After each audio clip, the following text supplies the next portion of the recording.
Hello viewers, welcome to our channel. ఈరోజు మనం Banjara హిల్స్లోని century హాస్పిటల్లో ఉన్నాము. ఈరోజు మనతో పాటు consultant dietitian doctor Radhadevi Gopal గారు ఉన్నారు. సో మరి డయాబెటీస్ అనేది చాలా మందిలో ఉంది కదండి. సో మరి డయాబెటీస్ ఉన్నటువంటి వాళ్ళకి ఎలాంటి డైట్ మెయింటైన్ చేయాలనేది మనం డాక్టర్ గారిని అడిగి తెలుసుకుందాం. నమస్తే డాక్టర్. నమస్తే డాక్టర్, డయాబెటీస్ ఈ మధ్యకాలంలో చాలా మందిలో చూస్తున్నాం కదా. సో మరి టైప్ 1 డయాబెటీస్ అలాగే టైప్ 2 డయాబెటీస్ అనేది ఎక్కువగా చూస్తూ ఉన్నాము. సో మరి పర్టికులర్గా టైప్ 1 డయాబెటీస్ ఉన్నటువంటి పేషెంట్స్కి ఎలాంటి డైట్ మెయింటైన్ చేయాలి? అవునండి. మనము డయాబెటీస్లో ఎన్ని రకాలు ఉన్నాయో ఒకసారి తెలుసుకుందాము. Type 1 diabetes, type 2 diabetes and gestational diabetes అంటే ప్రెగ్నెన్సీలో వచ్చేటప్పుడు వచ్చే డయాబెటీస్, అండ్ బాగా వీక్గా ఉన్న అంటే మాల్ నరిష్డ్ ఉన్న, లేదు అంటే క్రానిక్ డిసీజెస్ అంటే కిడ్నీ ప్రాబ్లమ్స్ కానీ, లేకపోతే బాగా ట్రామా ఏదైనా యాక్సిడెంట్ అయ్యి చాలా వీక్ అయిపోయినా కానీ వాళ్ళకు కూడా వచ్చే డయాబెటీస్ ఉంటుందన్నమాట. అంటే ఇవి మేజర్గా ఈ 4 డయాబెటీస్ అని చెప్పుకోవచ్చు. అండ్ టైప్ 1 డయాబెటీస్ వాళ్ళకేమో అది ఎవరికి వస్తుంది అని అంటే పుట్టిన పిల్లల దగ్గర నుంచి 13 ఇయర్స్ 14 ఇయర్స్ వరకు వచ్చిన 15 ఇయర్స్ అప్ టు 15 ఇయర్స్ వరకు వచ్చిన పిల్లలకు వస్తే కనుక మనం దాన్ని టైప్ 1 డయాబెటీస్ అంటారు. ఈ టైప్ 1 డయాబెటీస్లో ఏంటి అని అంటే మన బాడీలో ఉన్న ప్యాంక్రియాస్ రిలీజ్ చేసే ఇన్సులిన్ అసలు రిలీజ్ చేయకపోవడం, అంటే ప్యాంక్రియాస్ ఇన్సులిన్ని రిలీజ్ చేయకపోవడం, లేదు రిలీజ్ చేసినా అది మనకి అసలు కొద్దిగా కూడా ఉపయోగపడకపోవడం, అంటే బాడీ పనికి రాకపోవడం. సో ఆ కండిషన్ వల్ల వాళ్ళ బ్లడ్లో షుగర్స్ పెరుగుతూ ఉంటాయి అన్నమాట. సో ఆ కండిషన్ని మనం టైప్ 1 డయాబెటీస్ అంటాం అనమాట. టైప్ 2 డయాబెటీస్లో ఏమవుతుందంటే అది 35 ఇయర్స్ తర్వాత నుంచి వచ్చే డయాబెటీస్. సో ఈ 35 ఇయర్స్ తర్వాత నుంచి వచ్చే డయాబెటీస్లో ఏమవుతుందంటే మనకి ప్యాంక్రియాస్ ఇన్సులిన్ని రిలీజ్ చేస్తాయి. అది సగం వరకు, అంటే అది మొత్తం మన బాడీకి కావాల్సిన ఎనర్జీని అబ్జర్వ్ చేసుకోలేని పరిస్థితి అనమాట. అంటే రిలీజ్ అయినది అంటే అది రిలీజ్ చేసిన 25% మన బాడీకి సరిపోదు ఆ కండిషన్ని, అంటే సరిపోదు ఆ కండిషన్ని మనం పైనుంచి కనుక కొద్దిగా టాబ్లెట్స్ ఫామ్లో కానీ, ఇన్సులిన్ ఫామ్లో కానీ, ఇన్సులిన్ ఇంజెక్షన్ ఫామ్లో కానీ తీసుకుంటే అది రిలీజ్ చేసిన ఇన్సులిన్ మనం తీసుకున్న ఇన్సులిన్ అది మేనేజ్ చేయడానికి. సో అది టైప్ 1 అంటే డిపెండెంట్ డయాబెటీస్. నేనేం చెప్దాం అనుకుంటున్నానంటే డిపెండెంట్ టైప్ 2 అనేది dependent insulin dependent diabetes mellitus అంటారు. Okay. Non insulin dependent diabetes mellitus.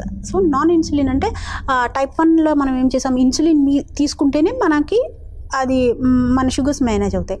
ఇది టైప్ 2 డయాబెటీస్ ఏంటి, నాన్ ఇన్సులిన్ డిపెండెంట్ డయాబెటీస్. అంటే ఇన్సులిన్ తీసుకోకపోయినా ట్యాబ్లెట్స్ ద్వారా తీసుకున్న ఇన్సులిన్ మనకి సరిపోతుంది. సో ఆ కండిషన్ని మనం టైప్ 2 డయాబెటీస్ అంటాం అనమాట.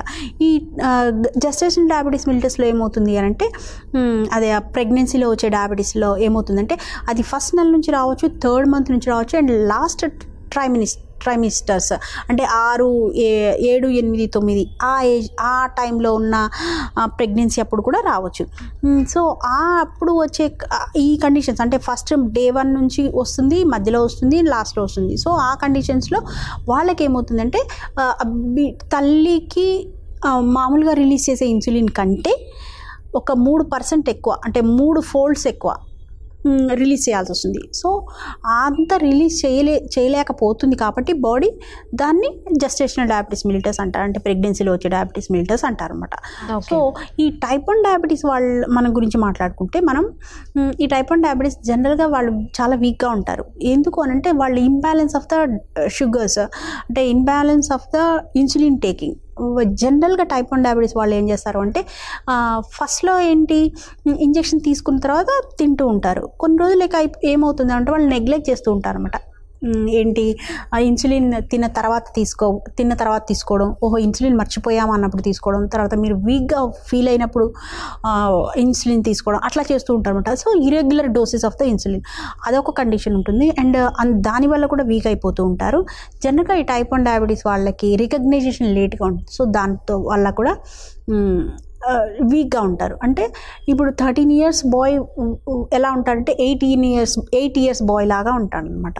సో అది వీక్నెస్. సో మనం కనుక టైప్ 1 డయాబెటీస్లో కనుక మనం ఫుడ్ కనుక రెగ్యులర్గా అంటే టైమ్లీ ఫుడ్ తీసుకొని అండ్ న్యూట్రిషియస్ ఫుడ్ తీసుకోగలిగితే ఈ టైప్ 1 డయాబెటీస్ని మనం మామూలుగా మెయింటైన్ చేయొచ్చు. అంటే ఇన్సులిన్ తీసుకోవడం తప్పదు.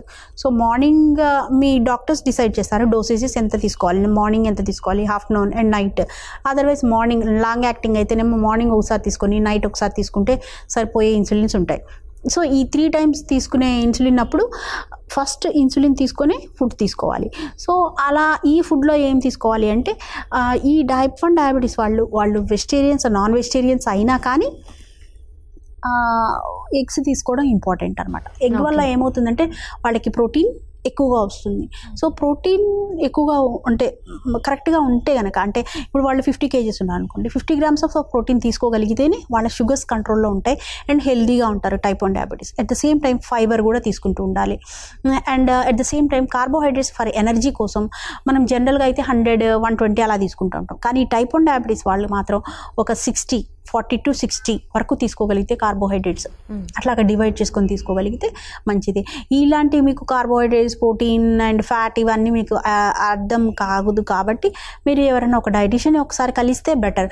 ఎందుకంటే ఇలాంటి వాళ్ళు కరెక్ట్గా మీకు సెట్ చేసి ఒక డైట్ ప్లాన్ ఇస్తారు. సో అది బెనిఫిషియల్. అండ్ నేను తర్వాత ప్రోగ్రాంలో మీకు ఎలాంటి డైట్ తీసుకోవాలంటే క్లియర్గా ఎక్స్ప్లెయిన్ చేస్తాను. Okay, thank you so much doctor. అసలు డయాబెటీస్లో ఎన్ని టైప్స్ ఉన్నాయి, సో ఒక్కొక్క దాని గురించి కూడా చాలా చక్కగా వివరించారు మా ప్రేక్షకులకి. Thank you so much. So చూసారు కదా వ్యూస్, ఈ వీడియో కనుక మీకు నచ్చినట్లయితే లైక్ చేయండి, షేర్ చేయండి. ఇలాంటి మరిన్ని వీడియోస్ కోసం మా ఛానల్ సబ్స్క్రైబ్ చేయండి. Thanks for watching.